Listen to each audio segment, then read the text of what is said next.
adopted that will guide the future work. We hope that that will be the case in 2 weeks, we think so. And among the 17 goals suggested, one is on gender equality and women's rights. You all know that, I'm sure. It's the number 5 goal. And one is on peaceful and inclusive societies, number 16. A few weeks after is the 15th anniversary of the groundbreaking UN Resolution 1325 on women, peace and security. And despite progress at a normative level, 1325 and subsequent resolutions suffers from lack of implementation. This conference is an opportunity to share good practice that is emerging, but also to accelerate our efforts and move from normative commitments to full implementation. And looking at the current conflicts and crises in our world, this conference and today is not the moment, we think, to look back at past achievements.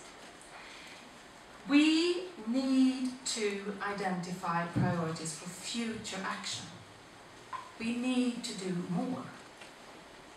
Today we witness a situation never ever since the World War II.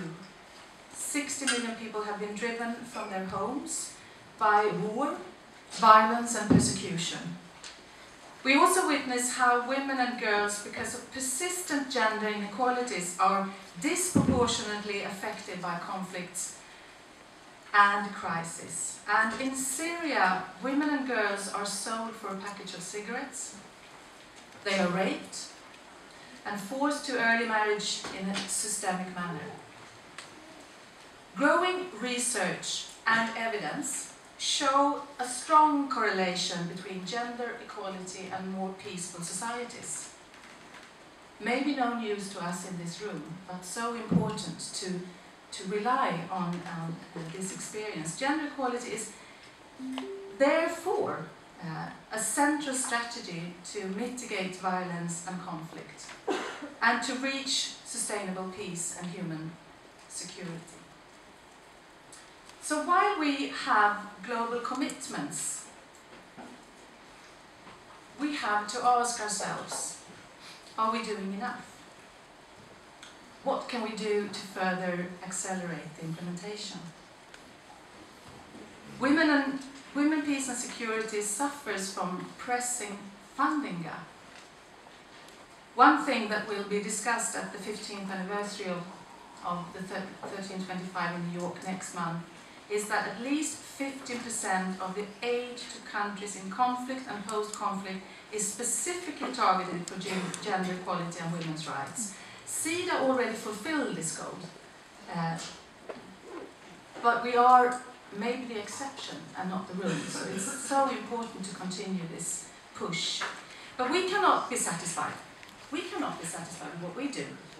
Investments in gender equality must be at the core, especially in our cooperation with countries in conflicts and crisis. And in this work, I would like to highlight 3 areas of priorities for Sida. I hope that this will be discussed during this morning. Firstly, women's participation and representation in peace and state building is the foundation of women, peace and security agenda for us. Sida has to secure that funding reaches national and local women's rights organizations operating in fragile states, as they are crucial agents of change. And we know that more has to be done in this field. Secondly, although we see some progress reducing the impact of war, but we have to focus more on prevention on conflict and violence itself. In this work, the role of men and boys for gender equality and peace is central. How can we, for instance, prevent young men from joining violent and extreme movements in the Middle East and elsewhere? Resolution 1325 and the Women, Peace and Security Agenda focus on women and girls, but to accelerate its implementation, we have to engage men and boys as well. The discussion later in this program on how to engage men and boys will be very important to deepen that. And there are very many women here, and we are fantastic, but we also need men in this work. Thirdly, a third priority is that we should better link the women, peace and security agenda with the humanitarian assistance, and that we in that work do not lose sight of women's empowerment and agency. Humanitarian on the side is not the solution. We need to understand how to do this. Far too often women and girls become synonymous with victims and vulnerability, not agents of change or actors. So, third areas of priority for Sida. So today's development talk is an opportunity to learn from our committed and knowledgeable partners, to be inspired, maybe a bit provoked, because we're not afraid of conflicts as long as we can manage them, are we?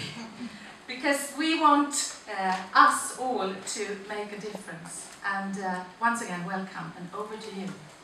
Thank you.